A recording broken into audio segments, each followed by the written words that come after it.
अगर आपने अभी तक हमारे चैनल को सब्सक्राइब नहीं किया है तो इसे सब्सक्राइब कर लीजिए एंड इमीडिएट अपडेट्स के लिए बेल आइकन को भी प्रेस कर दीजिए।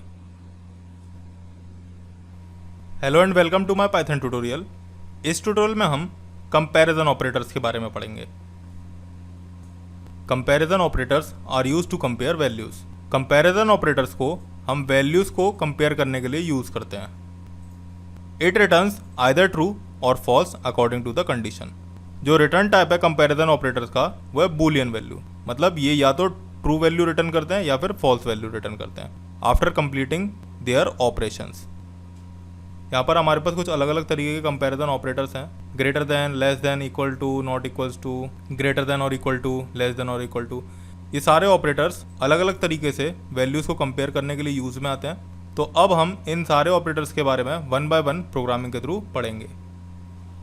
मैंने अपना VS कोड ओपन कर लिया है एंड यहाँ पर मैंने जितने भी हमने स्लाइड में कंपैरिजन ऑपरेटर्स देखे थे वो सारे यहाँ पर कमेंट कर लिए हैं। अब हम वन बाय वन इन सारे ऑपरेटर्स पर एक प्रोग्राम करके देखेंगे कि ये किस तरह से वर्क करते हैं। सबसे पहले मैं एक वेरिएबल ले लेता हूँ 4 BAC is equals to 7 result is equals to ABC।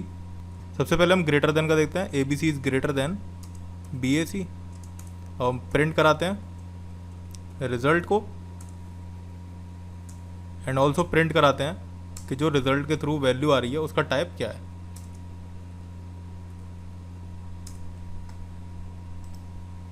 मैं फाइल को सेव करता हूँ एंड मैं यहाँ पर रन करवाता हूँ तो देखिए फॉल्स आ रहा है बिकॉज 4 इज लेस देन 7।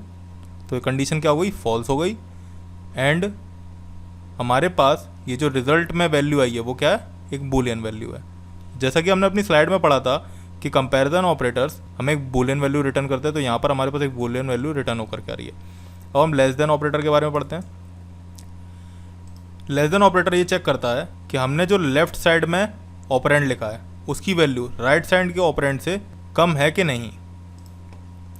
तो मैं फाइल को सेव करता हूँ एंड मैं यहाँ पर रन करवाता हूँ तो ये देखिए ये ट्रू आ रहा है बिकॉज 4 इज़ लेस देन 7। इसके बाद हम इक्वल्स टू पढ़ते हैं। इक्वल्स टू को हम डबल इक्वल्स टू से रिटर्न करते हैं। याद रहे एक बात मैं आप लोगों को बता दूं कि ये जो है ये असाइनमेंट ऑपरेटर है एंड ये जो है डबल इक्वल्स ये इक्वल टू ऑपरेटर है। तो जो इन दोनों ऑपरेटर में डिफरेंस है वो ये है कि असाइनमेंट ऑपरेटर क्या होता है, किसी वैल्यू को एक पर्टिकुलर वेरिएबल में असाइन करने के लिए यूज़ में आता है। एंड जो इक्वल टू ऑपरेटर होता है वो ये चेक करता है कि हमने जो लेफ्ट में वैल्यू पास करी है यानी कि ये एंड जो राइट में वैल्यू पास करी है वो दोनों ऑपरेंड की जो वैल्यू है वो इक्वल है कि नहीं। तो यहाँ पर फॉल्स आएगा बिकॉज 4 7 के इक्वल नहीं है। ये देखिए फॉल्स आ रहा है। अब हम चेक करते हैं नॉट इक्वल्स। नॉट इक्वल्स को हम इस तरह से रिप्रेजेंट करते हैं, एक exclamatory mark and equals to का साइन।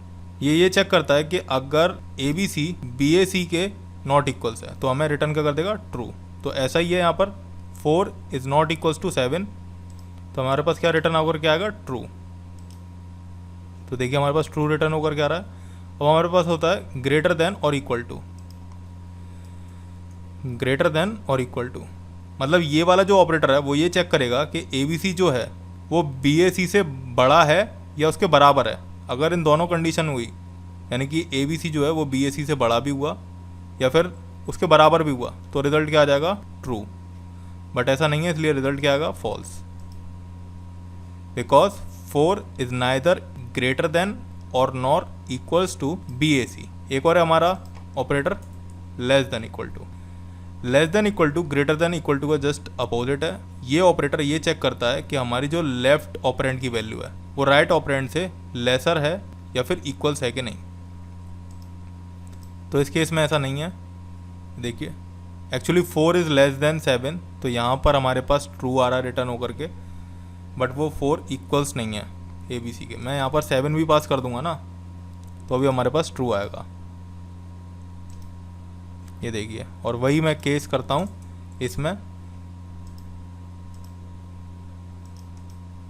ये देखिए तो इस ट्यूटोरियल के थ्रू आप लोगों को पाइथन में यूज़ होने वाले कंपैरिजन ऑपरेटर्स के बारे में क्लियर हुआ होगा। इन ऑपरेटर्स का यूज़ जब हम कंडीशनल स्टेटमेंट्स पढ़ेंगे तब करेंगे। मोस्टली हम कंपैरिजन ऑपरेटर्स को तब यूज़ करते हैं जब हमें दो वैल्यूज़ को कंपेयर करना होता है। होप आपको चीज़ें समझ आई होंगी। अगर आपकी कोई क्वेरी है तो आप कमेंट बॉक्स में लिख सकते हैं या आप लॉग इन कर सकते हैं www.learntounless.com/contactus.php। हम आपकी क्वेरी सॉल्व करने की कोशिश करेंगे। Thank you.